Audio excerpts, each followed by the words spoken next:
Hi hello friends, ಎಲ್ಲರಿಗೂ ನಮಸ್ಕಾರ. ದಿವ್ಯ ಪರಂಪರಾ ಚಾನಲ್ಗೆ ಸ್ವಾಗತ. ನಾವು ಇವಾಗ ಸುಚಿಂದ್ರಂಗೆ ಬಂದಿದ್ದೀವಿ. ಕನ್ಯಾಕುಮಾರಿಯಿಂದ 8 ಕಿಲೋಮೀಟರ್ ದೂರದಲ್ಲಿರುವಂತಹ ಸುಚಿಂದ್ರಂಗೆ ಇವಾಗ ಬಂದಿದ್ದೀವಿ. ಇದು ತ್ರಿಮೂರ್ತಿಗಳ ದೇವಾಲಯವಂತ ಹೇಳ್ಬೋದು.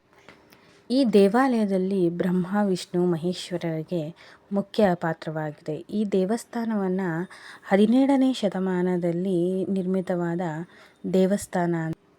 ಇಲ್ಲಿ ಅಚ್ಚರಿಗೊಳ್ಳುವಂತಹ ಅನೇಕ ರೀತಿಯಾದಂತಹ ವಿಸ್ಮಯಕಾರಿಯಾದಂತಹ ಶಿಲ್ಪಕಲೆಗಳು ಮತ್ತು ಅದರದೇ ಆದಂತಹ ಒಂದು ಅದ್ಭುತವಾದಂತಹ ವಾಸ್ತುಶಿಲ್ಪಗಳು ಈ ದೇವಸ್ಥಾನದಲ್ಲೇ ತುಂಬಾ ವಿಶೇಷ. ಮತ್ತು ಇದು ನೋಡ್ತಾ ಇದ್ದೀರಾ, ಕೊಳ ಎಷ್ಟು ಚೆನ್ನಾಗಿ ಕಾಣಿಸ್ತಾ ಇದೆ ನೋಡಿ. ನೀರು ಅಷ್ಟೇ ಎಷ್ಟು ತಿಳಿಯಾಗಿದೆ. ತುಂಬಾ ಅದ್ಭುತವಾಗಿ ಕಾಣಿಸುವಂತಹ ಈ ಕೊಳ ಸುಚಿಂದ್ರಂನಲ್ಲಿದೆ. ಸ್ಥಳ ಪುರಾಣದ ಪ್ರಕಾರ ಇಂದ್ರನಿಗೆ ಶಾಪ ವಿಮೋಚನೆಯಾದ ಕಾರಣ ಈ ಸ್ಥಳಕ್ಕೆ ಸುಚಿಂದ್ರಂ ಅಂತ ಹೆಸರು ಬಂದಿದೆ. ಮತ್ತು ಈ ಸ್ಥಳದಲ್ಲಿ ಪ್ರತಿದಿನವೂ ರಾತ್ರಿಯ ವೇಳೆಯಲ್ಲಿ ದೇವೇಂದ್ರನು ಬಂದು ಇಲ್ಲಿ ಪೂಜೆ ಮಾಡೋದ್ರಿಂದ ಇದನ್ನು ದೇವೇಂದ್ರ ಪೂಜೆ ಅಂತಲೂ ಸಹ ಕರೀತಾರೆ. ಇದೆ ನೋಡಿ, ದೇವಸ್ಥಾನದಲ್ಲಿರುವಂತಹ ರಥೋತ್ಸವಗಳನ್ನು ಈ ಥರ ಇಟ್ಟಿದ್ದಾರೆ. ಒಂದೊಂದು ರಥಗಳು ತುಂಬಾ ಚೆನ್ನಾಗಿ ಕಾಣಿಸುತ್ತೆ.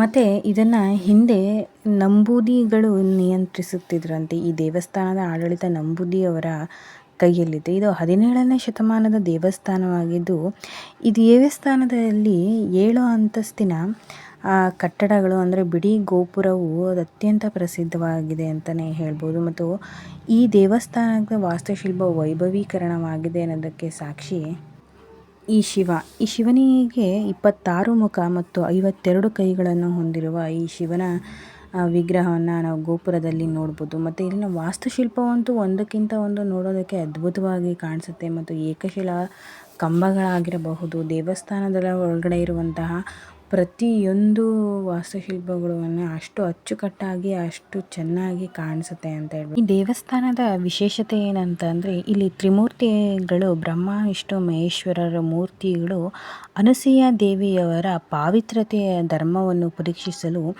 ಭಿಕ್ಷೆಯನ್ನು ಬೇಡಿದ್ದು, ಅನಸೂಯ ದೇವಿಯವರು ಕೂಡಲೇ ಭಿಕ್ಷೆಯನ್ನು ನೀಡಲು ಬಂದಾಗೆ ತ್ರಿಮೂರ್ತಿಗಳು ಆಕೆಯನ್ನು ನಗ್ನಳಾಗಿ ಬಂದು ಭಿಕ್ಷೆಯನ್ನು ಕೊಟ್ಟು ಸ್ವೀಕರಿಸುವುದಾಗಿ ಎಂದು ಹೇಳಿದರು. ಆಗ ಅನಸೂಯ ದೇವಿಯವರು ಮೂವರನ್ನು 3 ಮಕ್ಕಳನ್ನಾಗಿ ಮಾಡಿ ತೊಟ್ಟಿಲಲ್ಲಿಟ್ಟು ತನ್ನ ಪಾವಿತ್ರತೆಯ ಮಹಿಮೆಯನ್ನು ತೋರಿಸಿದಂತಹ ಈ ಸ್ಥಳ ಈ ವಚನವನ್ನು ಪಾಲಿಸಿದರೆಂದು ಮತ್ತು ಪೌರಾಣಿಕ ಕಥೆಗಳಿಗೂ ಹೇಳಲಾಗಿದೆ ಅಂತ ಹೇಳಬಹುದು. ಈ ಸ್ಥಳದಲ್ಲಿ ದೇವೇಂದ್ರನ ಮುಕ್ತಿಯನ್ನು ಪಡೆದಿದ್ದು ಸಹ ಇಲ್ಲಿ ಒಂದು ವದಂತಿ ಅಂತ ಹೇಳ್ಬೋದು ನೋಡಿ. ಮತ್ತು ಈ ದೇವಸ್ಥಾನದಲ್ಲಿ ನಾವೀಗ ಒಳಗಡೆ ಹೋದಾಗ ಪ್ರವೇಶದ್ವಾರದಲ್ಲಿ ಮತ್ತು ಅಲ್ಲಿ ದೇವಸ್ಥಾನದಲ್ಲಿ ಅರ್ಚಕರುಗಳೆಲ್ಲ ಇರ್ತಾರೆ.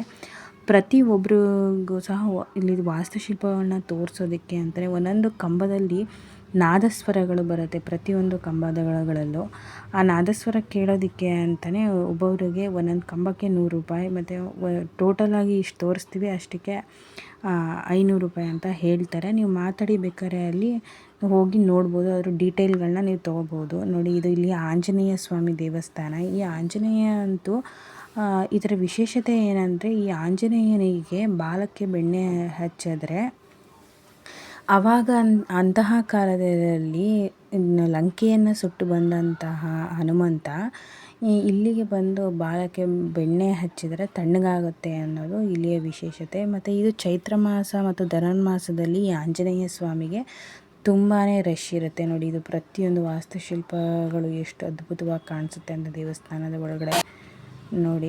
ಈ ಕಂಬಗಳಲ್ಲಿ ನಾದಸ್ವರ ಬರುತ್ತೆ, ಒಂದೊಂದರಲ್ಲೂ ಒಂದೊಂದು ನಾದಸ್ವರ ಬರುತ್ತೆ. ತಬಲ, ವೀಣೆ, ಮೃದಂಗ, ಹೀಗೆ ಪ್ರತಿಯೊಂದು ನಾದಸ್ವರ ಇದರಲ್ಲಿ ಬರುತ್ತೆ.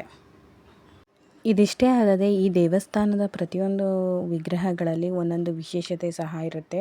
ಒಂದು ಕಿವಿಯಲ್ಲಿ ಸೂಜಿ ದಾರವನ್ನು ತೆಗೆಯಬಹುದು, ಮತ್ತು ಕೈಗೆ ಹಾಕಿದ ರಿಂಗ್ಗಳ ರೀತಿಯಲ್ಲಿ ನೋಡಬಹುದು ನೋಡಿ. ಇದೇ ದೇವರ ವಿಗ್ರಹ. ಅಂದರೆ ಬ್ರಹ್ಮ ವಿಷ್ಣು ಮಹೇಶ್ವರರಿಗೆ ಅದರದ್ದೇ ಆದಂತಹ ಒಂದೊಂದು ದೇವರ ಪೂಜೆ ಮತ್ತು ಪುನಸ್ಕಾರಗಳ ನಡೆಯೋದನ್ನು ನೀವು ನೋಡಬಹುದು. ಮತ್ತು ಈ ದೇವಸ್ಥಾನದ ಸುತ್ತಲಿನ ವಾತಾವರಣ ನೋಡಿ ಹೇಗಿದೆ ಅಂತ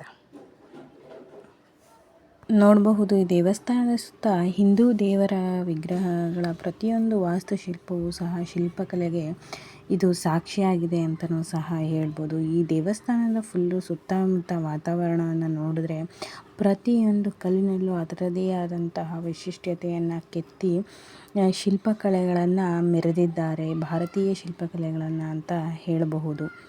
ನೋಡಿ, ಇದು ಈಚೆಯ ಪ್ರಾಂಗಣ ಎಷ್ಟು ಅದ್ಭುತವಾಗಿ ಕಾಣಿಸುತ್ತೆ ಅಂತ. ಫ್ರೆಂಡ್ಸ್, ಈ ವಿಡಿಯೋ ನಿಮಗೆಲ್ಲ ಇಷ್ಟ ಆಗಿದ್ದಲ್ಲಿ ದಯವಿಟ್ಟು ಲೈಕ್ ಮಾಡಿ, ಶೇರ್ ಮಾಡಿ ಹಾಗೂ ಸಬ್ಸ್ಕ್ರೈಬ್ ಮಾಡಿ. ಇನ್ನಷ್ಟು ವಿಡಿಯೋಗಳಿಗಾಗಿ ದಿವ್ಯ ಪರಂಪರಾ ಚಾನಲ್ನ ಸಬ್ಸ್ಕ್ರೈಬ್ ಮಾಡಿ. ಫ್ರೆಂಡ್ಸ್ ಆ್ಯಂಡ್ ಫ್ಯಾಮಿಲಿಗೆ ದಯವಿಟ್ಟು ಶೇರ್ ಮಾಡಿ. ನೋಡಿ, ಇದು ಎಷ್ಟು ಅದ್ಭುತವಾಗಿ ಕಾಣ್ತೀವಿ. ಒಂದೊಂದರಲ್ಲೂ ಒಂದೊಂದು ರೀತಿಯಾದಂತಹ ಅದರದೇ ಆದಂತಹ ಇತಿಹಾಸವನ್ನು ಉಳ್ಳ ದೇವಸ್ಥಾನದ ಇತಿಹಾಸ ಆಗಿರ್ಬೋದು, ಪುರಾಣಗಳ ಇತಿಹಾಸವನ್ನು ತುಂಬಾ ಅದ್ಭುತವಾಗಿ ಕೆತ್ತಿದ್ದಾರೆ ಅಂತ ಹೇಳಬಹುದು. ಈ ದೇವಸ್ಥಾನದಲ್ಲಿ ಪ್ರತಿಯೊಬ್ಬರೂ ಸಹ ನೋಡಲೇಬೇಕಾಗಿರುವಂತಹ ಸ್ಥಳ ಅಂತಲೂ ಸಹ ಹೇಳ್ತಾರೆ ಇದನ್ನು. ಈ ವಿಡಿಯೋ ನಿಮಗೇನಾದರೂ ಇಷ್ಟ ಆಗಿದ್ದರೆ ಪ್ಲೀಸ್ ಲೈಕ್ ಮಾಡಿ, ಶೇರ್ ಮಾಡಿ ಹಾಗೂ ಸಬ್ಸ್ಕ್ರೈಬ್ ಮಾಡಿ.